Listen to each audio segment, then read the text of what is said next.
Food adulteration is a serious problem in our country. খাদ্য ভেজাল একটা মারাত্মক সমস্যা in our country, আমাদের দেশে।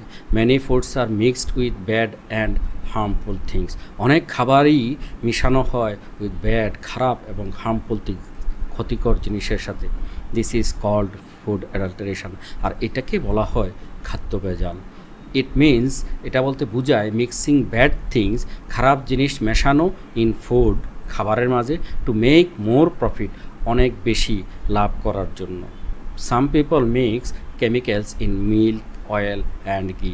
কিছু কিছু মানুষ দুধের সাথে, তেলের সাথে এবং ঘিয়ের সাথে কেমিক্যাল মিশায়। Some mix colours and chemicals in sweets and spices. কিছু কিছু ব্যবসায়ী তারা কী করে রং মেশায় এবং কেমিক্যাল মিশায় ইন সুইটস, মিষ্টির সাথে, অ্যান্ড স্পাইসেস, মশলার সাথে। They also mix brick dust in chilli powder and soap with ঘি।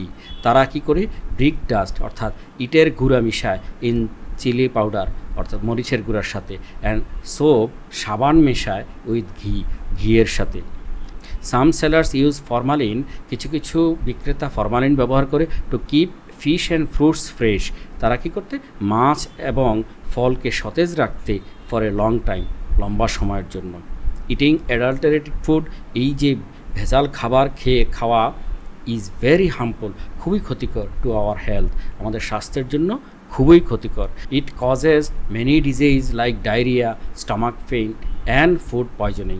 এটা কি করে অনেক রোগের কারণ হয়ে দাঁড়ায়, লাইক ডায়রিয়া, স্টমাক পেইন, পাকস্থলীর ব্যথা, অ্যান্ড ফুড পয়জনিং অর্থাৎ খাবার বিষক্রিয়া। এইগুলার কারণ কিন্তু এই ভেজাল খাদ্য। সামটাইমস, মাঝে মাঝে, ইট কজেস ক্যান্সার, এটা ক্যান্সারেরও কারণ। We should not buy food from dishonest sellers. আমাদের খাবার কেনা উচিত না ফ্রম ডিসঅনেস্ট সেলার্স, অসৎ বিক্রেতার কাছ থেকে আমাদের খাবার কেনা উচিত না। We must it fresh and clean food. আমাদেরকে অবশ্যই খেতে হবে সতেজ এবং পরিচ্ছন্ন খাবার। The government should punish the people. সরকারের উচিত শাস্তি দেওয়া মানুষদেরকে হু ডু ফুড অ্যাডাল্টারেশন, যারা কি করে এই যে খাদ্য ভেজালটা করে তাদেরকে সরকার শাস্তি দেওয়া উচিত। People should be careful. মানুষদেরকেও সচেতন হতে হবে অ্যাবাউট হোয়াট দে ইট, তারা কী খায় এটা সম্পর্কে মানুষদের সচেতন হতে হবে। ফুড ইজ লাইফ, খাবারই হলো জীবন। So it should be pure and safe, এটা বিশুদ্ধ এবং নিরাপদ হতে হবে। ইটিং সেফ ফুড, এই যে নিরাপদ খাবার খাওয়া, keeps us healthy and happy, আমাদেরকে কী করে স্বাস্থ্যবান এবং সুখী রাখে।